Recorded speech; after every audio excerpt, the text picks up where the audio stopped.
Now, let's get a little bit more now with the chairman of the Republican National Committee, Reince Priebus, who's joining us. Reince, thanks very much for coming in. Happy New Year, Wolf. Happy New Year to you, too. So what do you say to those 1.3 million Americans who are going to be without these emergency benefits over the next few months if Congress doesn't approve some sort of emergency legislation? What do you say to them? Well, I mean, first of all, I feel for people that are out of work, and obviously it's terrible, and I think this economy hasn't been good enough, and we're very sorry. I mean, I think what you're seeing, though, is an admission by the Obama administration that their policies are making everything worse.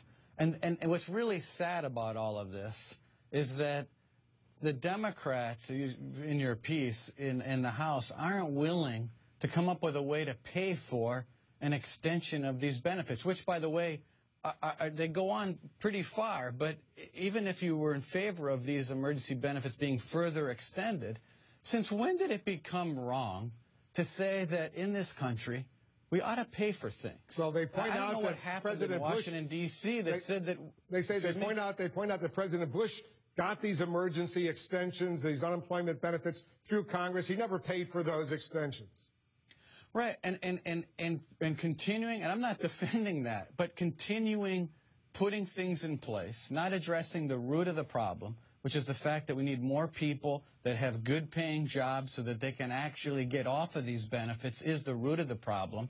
But the fact that you would have to pay for these things first shouldn't be an issue. Now, the fact that Bush did it, or Clinton did it, or anyone before Obama did it, isn't an excuse to continue down this road of placing the burden of all of this onto our kids and grandkids. I mean, that's the issue. And the other issue is that the president ought to speak and give his speeches in the mirror and talk to the person that put us in this place as president of the United States. More people are on food stamps. More people are poor under this president. And he's giving speeches to us, asking us why everything's so bad.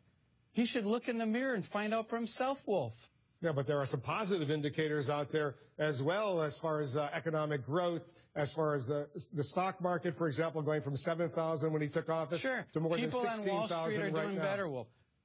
So what do you... Under this president, people on Wall Street are doing better, but the poor are getting poorer, and now he's jamming Obamacare down their throats. So this is the legacy of this president. Let me just be clear, because I want to get your quick reaction to the Robert Gates book as well. But very clearly on this point, given the hardships that you yourself are describing out there, wouldn't it be wise to simply pass this emergency extension quickly, not get into a big fight over offsets, paying for it, just pass it, help these 1.3 million Americans move on with their lives, at least on a temporary basis?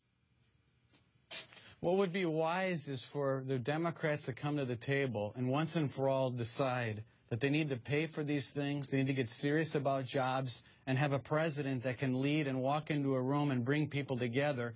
And maybe they ought to look at the 150 jobs bills that the Republicans already passed, and maybe Harry Reid ought to take some of them up in the Senate.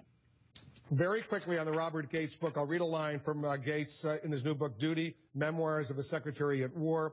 Hillary told the president that her opposition to the 2007 surge in Iraq had been political because she was facing in the Iowa primary. When you hear Robert Gates say that, what do you think?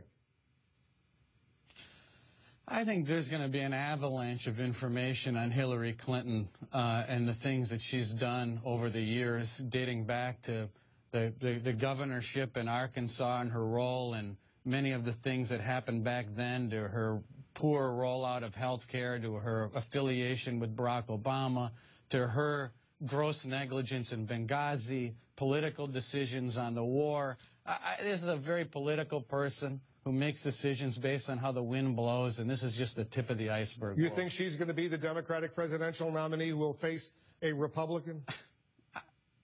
You know, I'm not sure, but with all of the scandal around her, I'm not so sure it'd be all that bad for the Republican Party, to tell you the truth. Well, when you say scandal, what would be specific? Well, I mean, look, I mean, she wanders and scandal surrounds her. So, I mean, you brought up one just today. We talk about Benghazi. We talk about the healthcare scandal, or the healthcare rollout in the early 90s, Whitewater. I mean, you name it. I mean, this is a person that's involved in scandal in one time after the next. And so, look, I think this is going to be a lot to talk about when it comes to Hillary Clinton.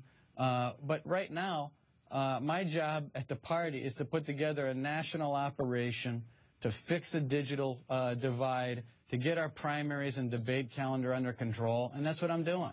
You know, he's very effusive, Robert Gates, in his praise of Hillary Clinton in the book, calling her remarkable, very, very supportive of the job she did as Secretary of State. I assume, based on everything I hear you guys saying, what you're putting out, affiliated Republican Party groups, you're gearing up for Hillary Clinton to be the Democratic nominee.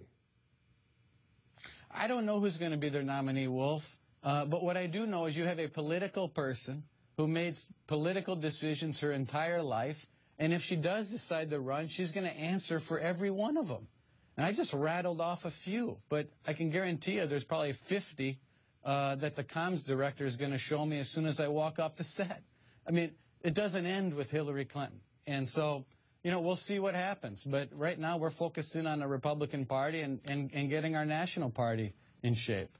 How are you doing as far as some of those new initiatives you laid out last year in the aftermath of the defeat, of Romney's defeat? You had a whole group coming up with some new ideas to attract younger people, to attract women, to attract minorities, Hispanics, and others. How's that working out so far?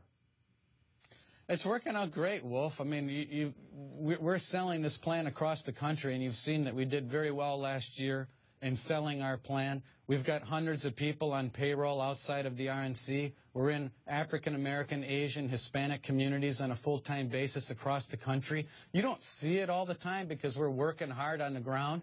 But, you know, we didn't have a national party that was year-round on the ground in every state across this country. That's what we're building at the RNC. We've got a San Mateo office and software engineers out there. We've hired some of the top talent in the country to fix our digital and data divide. You've reported very well on some of the changes we're making on the primary calendar so that we don't have a 6-month slice and dice festival in our party. And we're not going to have 23 debates. I mean, so these are the things that I most control.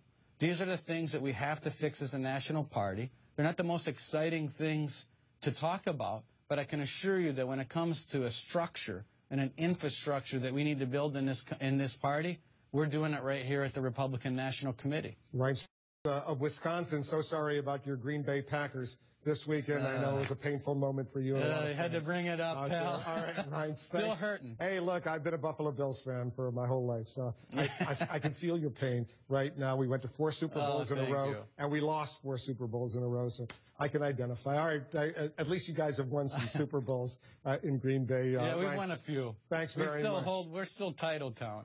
Thank you. At the top.